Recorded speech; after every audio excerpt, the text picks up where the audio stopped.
Olá, meus irmãos, que Jesus nos ampare, nos proteja, nos oriente, que possamos tirar o máximo de proveito desse nosso encontro de hoje. Hoje falando sobre Bezerra de Menezes, o médico dos pobres. Bezerra nasceu em 29 de agosto de 1831, no Ceará, em Riacho do Sangue. É uma família tradicional, católica, e ele quis estudar medicina, mas isso só foi possível em 1851, quando do falecimento do seu pai, ele veio aqui para o Rio de Janeiro para poder cursar medicina.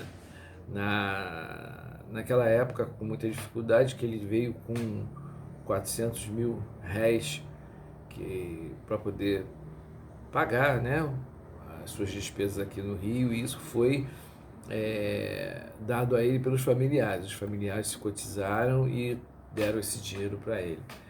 Ele veio para cá para poder estudar medicina e fez a sua carreira mais tarde na área de medicina, e alguns sabem disso, lembram que ele atuou na homeopatia, estudou posteriormente a homeopatia, que no primeiro momento as receitas homeopáticas eram mediúnicas.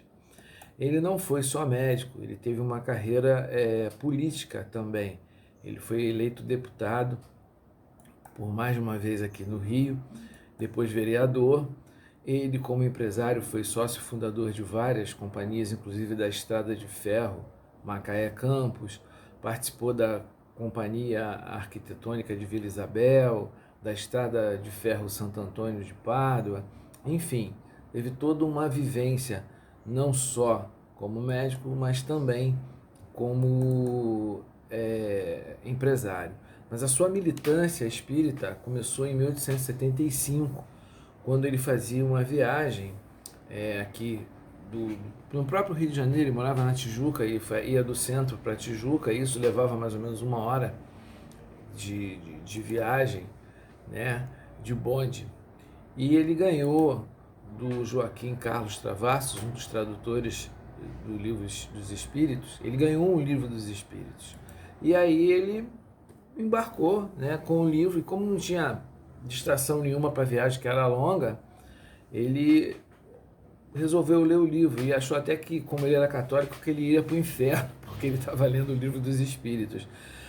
Mas o interessante é que ele, quando começa a ler, ele não encontrava nada que fosse novo para ele, seu espírito, né? Entretanto, tudo aquilo era novo para ele, como espírito encarnado, como Bezerra. Ou seja, ele já trazia de outras encarnações, ele não sabia disso por ser católico, o conhecimento doutrinário. Então aquilo para ele não foi uma grande novidade. Ele passou a estudar as obras de Kardec, começou a colaborar também com o Reformador, e passou a divulgar periódicos, né, artigos no periódico da época, que era O País. Ele, em 1880, o espiritismo estava muito marcado pela dispersão dos seus adeptos, né? Então, uma clara divisão entre aqueles que achavam, que entendiam que a doutrina espírita era uma religião, e os outros que se denominavam científicos, adeptos do espiritismo científico, que defendiam um olhar mais filosófico e obviamente, científico. E o Bezerra foi visto como aquele que poderia ser capaz de superar essas divisões. Então, em 1889, ele foi eleito presidente da FEB, e ele implementa o estudo do Livro dos Espíritos nas reuniões públicas que aconteciam às sextas-feiras, né? De 1890 a 91 ele foi vice-presidente da FEB, né? E aí ele se afasta por algum tempo, justamente por essas questões de divergências que havia no movimento espírita. Mas em 1895 ele volta a assumir a presidência, e foi uma função que ele exerceu até o desencarne dele, e ele dá uma ênfase não só ao estudo do Livro dos Espíritos, mas também ao Evangelho segundo o Espiritismo e ele funda o que seria a primeira livraria espírita e começa a realizar um trabalho de assistência aos necessitados vinculado à instituição espírita, o Grupo Ismael. Então ele passa a exercer essa atividade mais voltada para a assistência dos necessitados, né?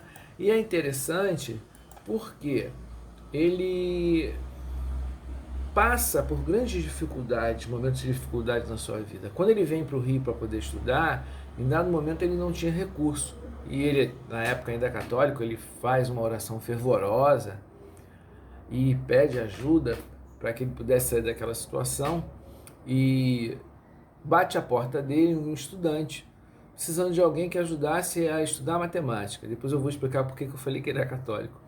E esse estudante, ele fala para o estudante que não era a matéria que ele dominasse, mas o estudante insiste, e aí ele aceita, até pela sua condição, pela sua necessidade, e o estudante diz que vai pagá-lo. Ele disse que não, que era para pagar conforme fosse assistindo às aulas. O estudante insistiu, pagou, e isso tirou dessa situação difícil. Só que o estudante acho que não voltou mais, pagou e não voltou. Ele,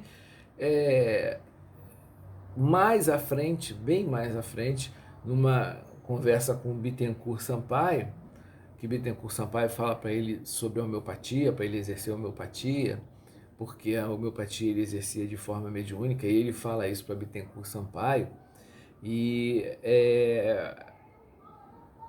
em dado momento o médium, que agora me falha a memória, dá a manifestação do seu mentor, nada mais nada menos que Santo Agostinho, que diz para ele que ele ouvisse o Concílio dos Amigos, que ele estudasse a homeopatia, continuasse o trabalho de unificação na FEB, e que estudasse, no movimento espírita, que estudasse homeopatia para tirar dali o que? O seu sustento. E aí o que acontece? Ele fala que era muito complicado para ele, porque ele tinha esse trabalho de assistência e tal. E, em outras palavras, Santo Agostinho diz para ele o seguinte, que quando a situação ficasse mais difícil, que eles enviariam para ele um outro estudante de matemática. E aí ele entende o quanto ele era amparado pela espiritualidade superior nesse momento, nos momentos de dificuldade dele, e que aquele estudante de matemática que o procurou no passado, naquele momento que ele passava por toda aquela dificuldade, tinha sido enviado, obviamente, pelos espíritos superiores, para que ele pudesse sair daquela situação. E é interessante que Bezerra passa realmente a estudar a homeopatia e a prescrever a homeopatia. E o Bezerra é tão dedicado que ele diz o seguinte, que o médico verdadeiro não tem o direito nem de acabar a refeição, de escolher a hora, né, de atendimento, se inquirir se esse local de atendimento é longe ou se é perto, se está cansado ou não, se é no morro, se é no baixo, se é distante, ou se é altas horas da noite, ou seja, e sobretudo que aquele que pede um carro a quem não tem condição de pagar a receita, ou diz a quem chora a sua porta que procure outro, esse não é médico, é o negociante da medicina, que trabalha para recolher capital e para recolher juros, e que ele é um desgraçado, porque manda para outro o anjo da caridade que bateu a sua porta, que veio trazer uma oportunidade de ajudar o seu semelhante. Esse era Bezerra, né, em toda a sua plenitude. E para que a gente possa entender melhor ainda Bezerra, existe uma mensagem do Divaldo que é psicografada, através da mediunidade de Divaldo. Bezerra traz o seguinte: viver Jesus é a única alternativa.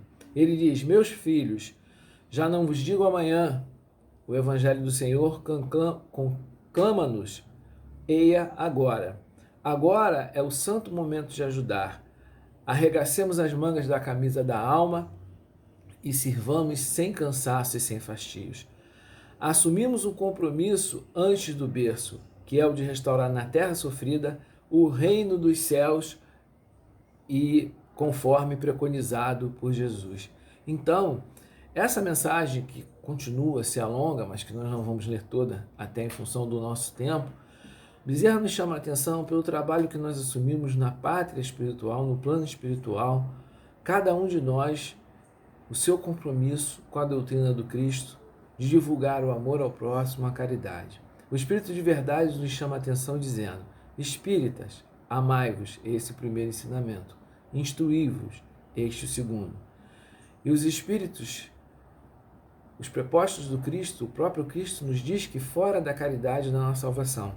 E que esse momento em que nós estamos vivendo agora é o momento em que nós temos a maior oportunidade, nesse processo reencarnatório nosso, de sermos caridosos e de sermos benevolentes. Que possamos, meus queridos, seguir o exemplo do apóstolo de Jesus, do médico dos pobres, do amigo dos necessitados, que abriu mão de ir para as esferas superiores para ficar aqui na terra, auxiliando o progresso de todos nós. Que Jesus nos ampare, nos proteja, nos oriente e que possamos realizar as nossas atividades com muito afinco, com muita dedicação e com muito amor. Graças a Deus.